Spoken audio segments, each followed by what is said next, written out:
जी नमस्कार मित्रों, अनकवर डिकवर में आप सभी का स्वागत है। आप सुन रहे हैं मैं भारत, मेरी कहानी मेरी जुबानी अभय के साथ। आज हम उत्तर मैं कौन हूँ, मैं कहाँ से आया और मृत्यु के पश्चात कहाँ जाता हूँ। कहा जाता है विश्वामित्र ने घोर तप करने के पश्चात उन प्रश्नों के कुछ उत्तर इस प्रकार से दिए और भी गुरुओं का मिला जुला निष्कर्ष है। तो सबसे पहले प्रश्न उठता है हम कौन हैं, मतलब मानव क्या है। तो मानव का अर्थ है चेतना, एक पवित्र आत्मा। चेतना मतलब सेल्फ, जो देह में निवास करती है। उस देह के 7 चक्र हैं, 7 मन हैं और 7 प्रकार की काया है। यह पुरुष 2 तत्वों से बना है, स्त्री तत्व और पुरुष तत्व। स्त्री तत्व उसे कहते हैं जो भावनाओं से भरा है और पुरुष तत्व उसे कहते हैं व्यवहारिक। भावनाओं का अर्थ इमोशन और व्यवहारिक अर्थ प्रैक्टिकल। मतलब जो इमोशन और प्रैक्टिकल को बैलेंस करे वो उसमें होता है पुरुष तत्व। मतलब इन दोनों के तत्व से व्यक्ति बना है। हर व्यक्ति, वह पुरुष हो या स्त्री, दोनों में ये दोनों तत्व होते हैं। ऐसा नहीं कि पुरुष है तो उसमें पुरुष के तत्व होंगे, पुरुष में भी स्त्री और पुरुष के तत्व होंगे और जो स्त्री है उसमें भी स्त्री और पुरुष के तत्व होंगे। हर देह में इसका कम या ज्यादा का अनुपात हो सकता है।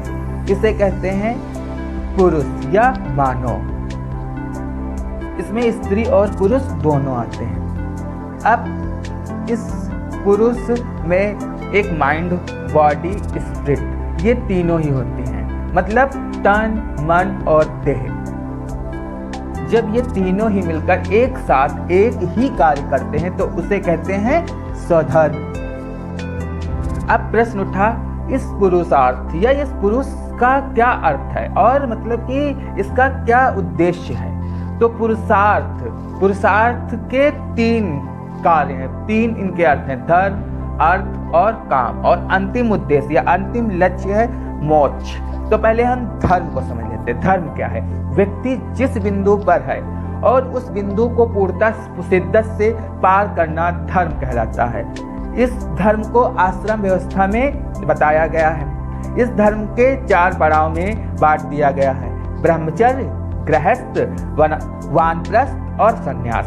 ब्रह्मचर्य 0 से 25 वर्ष तक और गृहस्थ 25 से 50 वर्ष तक और वानप्रस्थ 50 से 75 वर्ष तक और संन्यास 75 से 100 वर्ष तक। यहाँ जिन तत्वों की हमने बात की थी उसे अब समझिए। ब्रह्मचर्य में मतलब कि आपका जीवन शुरू हो गया, तो आप जीवन में आ गए। यहाँ के छोटी छोटी क्रियाकलापों में आपने भाग लेना शुरू कर दिया, तो आप में ब्रह्म जागृत हुआ। जैसे जैसे ब्रह्म जागृत होगा तो माँ सरस्वती साथ आएंगी। मतलब इन दोनों का साथ ही साथ होगा। तो ब्रह्मचर्य में आप शिक्षा ग्रहण करेंगे और जीवन की हर जितनी सुख सुविधाएं भोग रहे हैं वो लेंगे, तो इसे कहते हैं ब्रह्मचर्य। ये भी नीचे के 2 चक्राओं से होता है। फिर होता है गृहस्थ। गृहस्थ का अर्थ है 25 से 50 वर्ष तक। मतलब कि अब आपको नारायण के जीवन में जीना है। अगर आप नारायण के जीवन में जीने लगेंगे, कमाने लगेंगे, अपना कार्य करने लगेंगे, खाने पीने लगेंगे, सुख सुविधाओं को भोगने लगेंगे, तो उसे कहा गया गृहस्थ जीवन। जब आप नारायण के रोल में आएंगे तो लक्ष्मी साथ साथ आने लगेंगी। फिर आता है वानप्रस्थ। वानप्रस्थ का अर्थ है कि आप अब शिव भाव में आएंगे। आप में हर चीज क्या हो गई, आप हर चीज से जो भोग रहे थे उससे आप डिटैच हो गए, आप उससे अलग हो गए। आपको जो मिला ठीक नहीं मिला, मतलब सब कुछ समझ गए। जब आप इस भाव में आ जाएंगे तो शक्ति साथ साथ में आएंगी, शिव के साथ शक्ति साथ साथ में आएंगी। मतलब पावर अपने आप में आएंगी। जब आप इस भाव में आ जाएंगे तो पावर आपको मिल जाएगी। फिर उसके बाद आता है संन्यास। संन्यास का अर्थ है अब इन तीनों से आप परे हो चुके हैं। अब आएगा ब्रह्म। आप ब्रह्म में मिल गए। जब ब्रह्म में मिल गए तो उसे कहता है संन्यास। संन्यास का अर्थ ये नहीं है कि आप जंगल में रहने लगे, भटकने लगे, तपस्या करने लगे। संन्यास का मतलब है आप तीनों चीज को भोग लिए, आप सामान्य भाषा में रिटायर हो गए, मतलब कि इन चीज़ों से रिटायर हो गए, चीज़ों से मुक्त हो गए। अब आप में जो भी आपने अपने जीवन से अनुभव प्राप्त किया, आप उसको लोगों को गाइड देना शुरू करें। आपको समाज में ही रहना, ये समाज के हिस्सा ही है, समाज से अलग नहीं होना। तो ब्रह्मचर्य, गृहस्थ, वानप्रस्थ और संन्यास, आपको ये चारों चीज समझ में आ गए होंगे। अब हम बात कर लेते हैं गृहस्थ। गृहस्थ में 5 यज्ञ बताए गए हैं। इनमें बताए गए हैं कि एक गृहस्थ जीवन में 5 प्रकार के यज्ञ करने चाहिए, जो इस प्रकार से है: ब्रह्म यज्ञ, पितृयज्ञ, नृप यज्ञ, भूत यज्ञ और देव यज्ञ। ब्रह्म यज्ञ का मतलब होता है अच्छा गुरु। तो आप अगर गृहस्थ जीवन में आए, सबसे पहले अपने जीवन में एक गुरु को अपने जीवन में लाइए। यज्ञ करेंगे तो आप गुरु के जीवन में आइए। फिर पितृयज्ञ, मतलब आप अपने पितृपक्ष जो आते हैं, पितरों को आप अपने मुक्त करिए। जो मतलब कि पितृ का अर्थ है कि जो आए थे इस जीवन में, यहाँ पर आए थे, वो इन चीज़ों को छोड़ नहीं पाए या उनसे डिटैच नहीं हो पाए, तो आपको डिटैच होना है, मतलब कि उनके जो कार्य हैं आपको उन्हें पूरा करना है। ये दायित्व तो आपके ऊपर आ गया, तो उसे कहते हैं पितृयज्ञ। फिर होता है नृयज्ञ, जिसे कहा जाता अतिथि देवा भव। मतलब कि अतिथि देवा भव का मतलब अतिथि का अर्थ है जो बिना तिथि या तारीख बता के मेरे घर आए, तो उसे कहते हैं अतिथि देवा भव। तो उसे देव के बराबर पूजिए। अब यहाँ पर अतिथि कोई व्यक्ति नहीं है, अतिथि का आशय सीधा सीधा है हमारे अंदर जो विचार भी आ रहे हैं, जो बिना तिथि और तारीख के आते हैं, जो भी भाव भी आते हैं, जो बिना तिथि और तारीख के आते हैं, उन सबको स्वीकार करो, सबको स्वीकार करो। उसे कहते हैं अतिथि देवा भव, मतलब कि सबको स्वीकारते जाओ, एक्सेप्ट करते जाओ। फिर आता है भूत यज्ञ। भूत यज्ञ होता है कि कहा जाता है सर्वे भवन्तु सुखिनः, जो ये मंत्र है तो इसी से है, मतलब कि जो भी हुआ, जो भी हो, लोगों ने तुम्हारे साथ अच्छा किया, बुरा किया, सबके कल्याण की बात करो। और कोई ना अच्छा है ना कुछ बुरा है, सबके सुख की बात करो और सब में हो, मतलब कि सबके कल्याण की बात करो। उसे कहते हैं भूत यज्ञ। अब आया देव यज्ञ। देव यज्ञ मतलब 33 कोटि देवता, 33 कोटि देवताओं को प्रसन्न करना। अब यहाँ पर ईश्वर और देवताओं में अंतर है। देवता किसी एक चीज के होंगे, मतलब कि जो जीवन में आप प्रक्रिया कर रहे हैं, तो जो भी भाग ले रहे हैं, तो उसकी 33 कोटि के आपको सुख सुविधाओं की 33 प्रकार की चीज़ों की चाहिए जीवन जीने के लिए, जीवन शैली जीने के लिए। तो उसके लिए बस ग्रेटिट्यूड पे करो, उसके लिए भाव पे करो। उसे कहा गया देव यज्ञ। आकाश के देवता, पृथ्वी के देवता और अंतरिक्ष के देवता, इन तीनों के देवताओं को समूह को कहा गया 33 कोटि देवता। अब बात करें अर्थ का से, यहाँ आप जो देह लेकर आए हैं, तो उस देह को खाने के लिए भोजन चाहिए, पीने के लिए जल चाहिए और रहने के लिए घर या शेल्टर चाहिए।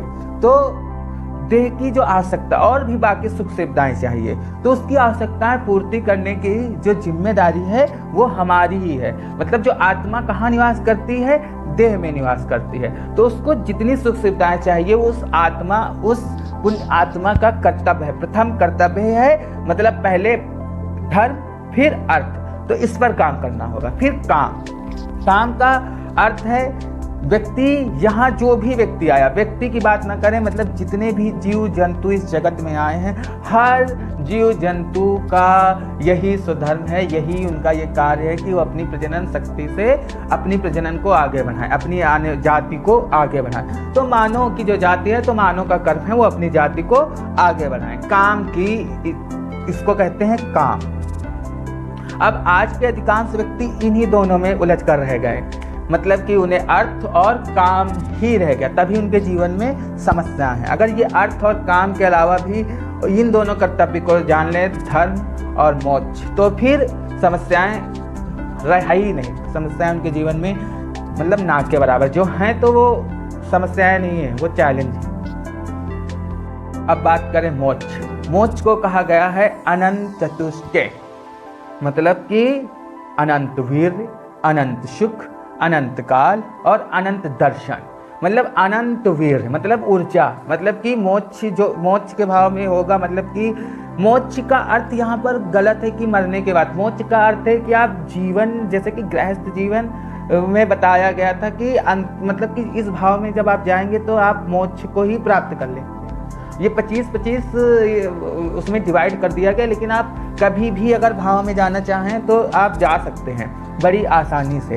अनंत वीर मतलब कि आपका ऑरा कितना स्ट्रांग है, आप कितने ऊर्जावान हैं, उसे कहते हैं अनंत वीर। फिर अनंत सुख मतलब हर पल आप आनंद में हो, उसे कहा जाता है अनंत सुख। फिर अनंत काल, अनंत काल का होता है जो मन होता है वो टाइम और स्पेस से बाहर होता है, मतलब वो टाइम और स्पेस का बाहर होता है, तो हर काल में वो दर्शन कर सकता है, मतलब भूत में भी जा सकता है, भविष्य में भी जा सकता है, वो हर जगह ट्रेवल कर सकता है, उसे कहते हैं अनंत काल। और मन ट्रेवल करता भी है, तो मन हमेशा अपना कार्य करता है, बस हम सजग होकर उसे जान नहीं पाते, उसे समझ नहीं पाते। फिर होता है अनंत दर्शन। अनंत दर्शन होता है मतलब जब सब चीज प्राप्त कर लें और फिर हर आदमी जब हर चीज़ से ऊपर उठ जाता है तो हर चीज़ वो मल्टी डायमेंशन से सोचने लगता है, मतलब वो अपने देह से अलग वो लोक कल्याण की बातें सोचता है, लोक हित की बातें करता है, तो उसे कहते हैं अनंत दर्शन। वो मतलब मल्टी डायमेंशन से चीज़ें सोचने और समझने लगता है, तो इसे कहा जाता है मोक्ष। जैसे कि एग्जाम्पल की बात करें, एक एग्जाम्पल ले ले, मोक्ष को कैसे मल्टी डायमेंशन से समझता है विद इन सेकंड में। जैसे कि आप कभी आपकी उंगली गर्म चाय पे चली गई हो अनजाने, आपकी उंगली तुरंत हट जाती है, कांटे चुभा है तो आपकी उंगली तुरंत हट गई, मतलब क्या हुआ, नर्वस सिस्टम ने आपको कॉल कर दिया कि यहाँ पर खतरा है, तो आपने उसे हटा लिया। तो वैसे ही अगर आपके मन में कोई भी विचार ऐसा आएगा, कुछ भी ऐसे थॉट आएंगे, तो आप विद इन सेकंड हर चीज़ तुरंत सोच लेंगे, मतलब कि उसे ही कहते हैं अनंत दर्शन, मतलब कि ज़्यादा समय नहीं लगेगा। तो इसे कहते हैं, इसी प्रक्रिया से आदमी जब निर्णय लेने लगता है तो उसे कहते हैं अनंत दर्शन। अब कहा जाता है मोक्ष। मोक्ष को प्राप्त करने के लिए साधन क्या होने चाहिए? मोक्ष को प्राप्त करने के लिए 3 प्रकार के साधन हैं, जो मतलब कहा जाता है सबसे पहले अपने गुरु बना लो।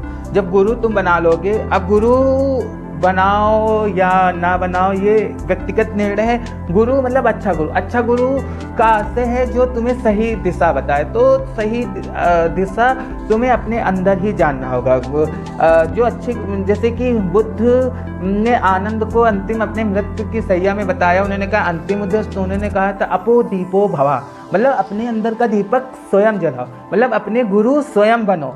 यहाँ किसी अब इतनी इंफॉर्मेशन, इतनी टेक्नोलॉजी, इतनी सोच समझ लोगों में विकसित हो गई, यहाँ ज़्यादा गुरु के चक्कर में पड़ने की जरूरत नहीं है। अपो दीपो व अहम ब्रह्मास्मि, मतलब हमारे अंदर ही गुरु है। अब गुरु का अर्थ है ज्ञान मार्ग। गुरु मतलब कि बताएंगे, क्षमा करना, गुरु बताएंगे इन तीनों को मतलब किस मार्ग से आप प्राप्त कर सकते हैं, भक्ति मार्ग, ज्ञान मार्ग और कर्म मार्ग। अब भक्ति मार्ग जो ज़्यादा तार्किक नहीं है और ज़्यादा वो कर्म भी नहीं करना चाहता है, वो चीज़ें सरेंडर खुद को बहुत जल्दी कर लेता है, वो उसके लिए भक्ति मार्ग ज़्यादा सुटेबल होती है उस व्यक्ति के लिए। तो भक्ति आती है विश्वास, प्रेम, श्रद्धा, समर्पण, उसके बाद भक्ति। ये तीनों चरम पर जब आती पहले आदमी किसी पे विश्वास करेगा, फिर प्रेम करेगा, फिर श्रद्धा आएगी, फिर समर्पण हो जाएगा, तब उसके बाद भक्ति जागृत हो जाती। तो इससे भी आप मोक्ष प्राप्त कर सकते हैं, मतलब कोई डाउट ही नहीं, कुछ नहीं, जो है एक्सेप्ट है उस इंसान को। और फिर आता है ज्ञान मार्ग। ज्ञान मार्ग का आशय है जो ज़्यादा तार्किक हो, उसे हर चीज़ के उत्तर चाहिए, तो वो हर चीज़ तर्कों से प्राप्त करना चाहता है, तो उसे कहते हैं ज्ञान मार्ग। ज्ञान मार्ग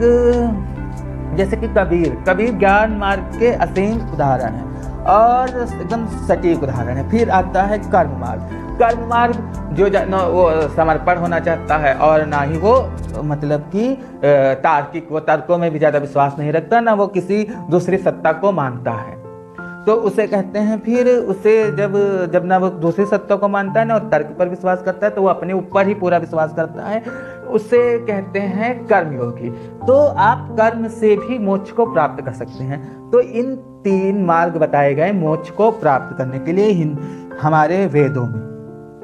अब इन मार्ग किसी का कोई भी हो, अपने स्वभाव के अनुसार वो चुन लेता है या प्रकृति उसे चुनवा देती है वो, या फिर जिसकी जागृत आत्मा होती है वही चुनता, जो जिसकी जागृत आत्मा अभी तक नहीं हुई वो शायद अभी ना चुने, तो उसकी वो समस्या है। अब बात करते जो इन तीनों में कोई अपना एक मार्ग चुन लेता है, फिर वो जाता है ज्ञान सबको चाहिए, मतलब ये तीनों हैं, लेकिन एक ज़्यादा प्रभावी होगा और दो थोड़े थोड़े होंगे। मतलब जो भक्ति मार्ग में होगा उसको कर्म भी करना पड़ेगा और ज्ञान भी प्राप्त करना पड़ेगा, लेकिन भक्ति उसके अंदर ज़्यादा होगी। जो ज्ञान मार्ग में होगा उसे भक्ति भी करनी पड़ेगी, समर्पण भी करना पड़ेगा और कर्म भी करना पड़ेगा, लेकिन ज्ञान ज़्यादा होगा, ज्ञान के लिए वो ज़्यादा लालायित होगा। और जो कर्म योगी होगा, जो कर्म पर विश्वास रखेगा, वो ज्ञान भी प्राप्त करेगा और भक्ति भी करेगा। जैसे वो वो कह रहा है कि हम भक्ति नहीं करते हैं, लेकिन वो कर्म कर रहा है, उस कर्म के प्रति जो उसका समर्पण है यही भक्ति है। और वो जो उस कर्म करने के लिए जो ज्ञान प्राप्त करता है वो है ज्ञान मार्ग। मतलब एक मुख्य धारा में होगी और दोनों ही तीनों साथ साथ चलती हैं, सीधी और सरल बात। तो अब ज्ञान तो चाहिए। ज्ञान दो प्रकार से मिलती है, एक होती है श्रुति, दूसरी होती स्मृति। श्रुति जिसे कहा गया पुराण, जिसे कहा जाता है गुरु के पास बैठ जाना, उसे कहा जाता है श्रुति, गुरु के पास बैठकर ज्ञान प्राप्त करना। एक होता है स्मृति, जिसे कहते हैं रामायण और महाभारत। पुराण और श्रुति का एक सीधा मतलब है जो मतलब कि आप बाहर से, मतलब कि आप इंफॉर्मेशन से या आप किसी से सुनकर या आप बाहर से चीज़ें ऑब्जर्व कर ले, दूसरे के अनुभव से अपने जीवन में उतार ले, श्रुति। एक होता है स्मृति, जो आप सेल्फ एक्सपीरियंस करें, जो आप देखें, जिसको आप ऑब्जर्व करें। जैसे रामायण और महाभारत के चरित्र से आप चीज़ें समझ सकते हैं, ये वेदों में कहा गया, ये है स्मृति। लेकिन आप पहले, जैसे श्रुति है, किसी ने कुछ बातें आपको कही लेकिन आप उसे नहीं समझ पाए, आप उस पर विश्वास नहीं कर रहे, लेकिन जब आपके सामने वो चीज़ का अनुभव हो गया, जब आपने उसका एक्सपीरियंस कर लिया, तो वो होता है स्मृति का ज्ञान। मतलब आपके दिमाग में वो बैठ गया, तो ये होता है स्मृति। अब बात हुई मोक्ष की। मोक्ष ऐसे प्राप्त करना है, 4 मार्ग भी बता दिए गए। तो अब नया प्रश्न उठा, ये मोक्ष को प्राप्त करने के लिए हमें कहाँ जाना होगा, मतलब कि हमें क्या करना होगा, मोक्ष क्यों प्राप्त करें और मोक्ष प्राप्त करके हमें क्या मिलेगा। तब कहा गया हमें ब्रह्म के पास जाना है। ब्रह्म उसे कहा गया है जो मतलब जिसे ज्ञानेंद्रियों से महसूस ही नहीं किया जाता। मनुष्य के पास ऐसी कोई ज्ञानेंद्रियां है ही नहीं जिसे वो महसूस कर पाए। मतलब कि ब्रह्म जो सदा से था, जो सदा से है, जो सदा रहेगा, ना ही वो आदि है ना ही वो अंत है, जो सत्य है ना वो असत है, वह सब कुछ है और वह कुछ भी नहीं है, वह ब्रह्म है, जिसे हम सरल भाषा में निरंकार भी कहते हैं। उसे कहा जाता है ये ब्रह्म है। अब इसे ऐसे समझो, एक ब्रह्म है से आत्मा यहाँ आई है पृथ्वी पर, वो प्रकृति में मिल गई। जब प्रकृति का केवल और केवल एक ही कार्य है उस आत्मा को अपने पास रोके रहना, और ब्रह्म उस चीज को अपने ओर खींचती है और प्रकृति अपने पास रोकती है। तो इसी द्वंद्व में वो सोचता है मैं क्या करूं, तो ड्यूअलिटी होती है इंसान। वो कहता है ये सही है कि ये सही है। तो इस द्वंद्व को समझने के लिए फिर वो करता है ब्रह्म, मतलब जो उस आत्मा जो परम ब्रह्म है, वहां से आदमी आया है इस प्रकृति में जीवन जीने के लिए, और प्रकृति उसे यहाँ रोक रही है जो शरीर के साथ है, मतलब बुद्धि उसे यहाँ रोक रही। जो मन है वो मन उसका ब्रह्मा में बार बार रोक रहा है, ब्रह्मा के लिए जा रहा है, क्योंकि मन जो है ट्रेवल कर सकता है, वो टाइम और स्पेस से बाहर है, और बुद्धि उसे यही कह रही कि तुम यही सब कुछ है। तो इसी को कहा गया ये माया है, ये माया है। जैसे बुद्धि काम कराती है उसे माया कहा गया, जिसे मन कहता है तुम जाओ, या जैसे चेतना या आत्मा कहती है तो उसे कहा गया ये चेतना का स्वभाव है अपने परमात्मा में मिलना, तो उसे कहा जाता है परमात्मा या ब्रह्म में मिलना। मतलब उसको कहते हैं स्पिरिचुअल जर्नी, मतलब स्पिरिट, मतलब वो अपनी आत्मा की सुने, उसे कहा जाता है अध्यात्म। जो अपनी अध्यात्म अपने अंदर की आत्मा को सुने उसे कहा जाता है अध्यात्म। अब हम बात कर रहे हैं कि ऐसे ये मतलब कि ये सारी चीजें हुई। अब शरीर तीन प्रकार से कार्य करता है। एक होता है सात्विक, एक होता है राजसी, एक होता है तामसिक। जो सात्विक होगा वो मतलब कि वो पूरी तरह आत्मा में मय होगा, मतलब कि वो सब कुछ सत्य जानता होगा, उसको कहते हैं सात्विक। और जो होता है राजसी, वो उसमें प्लस भी होगा और माइनस, मतलब उसमें निगेटिव भी होंगे और पॉजिटिव भी होंगे, उससे कहते हैं प्लस माइनस। तो और जो तामसिक होगा, जिसका स्वभाव तामसिक होगा, उसमें गुस्सा बहुत होगा, पूरी तरह बुद्धि पर होगा, तो उसे कहा जाता है मतलब कि इसको बहुत ज़्यादा अपने ऊपर कार्य करना होगा। अब कहा जाता है अगर ये जैसे कि कार्य ना करें, अगर जैसे कि ये सात्विक है तो ये तो पूरी तरह चेतना से है, तो ये परम ब्रह्म में मिल जाएगा। जो लेकिन राजसी है वो क्या होगा, वो तो नहीं मिल पाएगा परम ब्रह्म में, तो वो बार बार मनुष्य का जीवन जिएगा। जो तामसिक हैं तो वो उनके जो आने वाले जो मतलब कि अगले जन्म होंगे, तो वो कहा गया है वेदों में इस प्रकार से होंगे। जो सबसे खराब कर्म करेगा वो एक्वेटिक जलीय जीव का जीवन जलीय जीव बनेगा। फिर जो उससे थोड़े अच्छे काम करेगा वो प्लांट्स मतलब पौधा बनेगा। जो भी उससे थोड़े अच्छे काम करेगा वो इंसेक्ट यानी कीट बनेगा। जो उससे भी थोड़े अच्छे काम करेगा वो बर्ड्स यानी पक्षी बनेगा। जो उससे भी थोड़े अच्छे काम करेगा यानी एनिमल्स और जानवर बनेगा। जो उससे भी थोड़े अच्छे काम करेगा ह्यूमन मतलब मानव फिर बन जाएगा। लेकिन ये क्या कहते हैं कि ये वहाँ नहीं जा पाएगा, वो परम ब्रह्म में नहीं मिल पाएगा।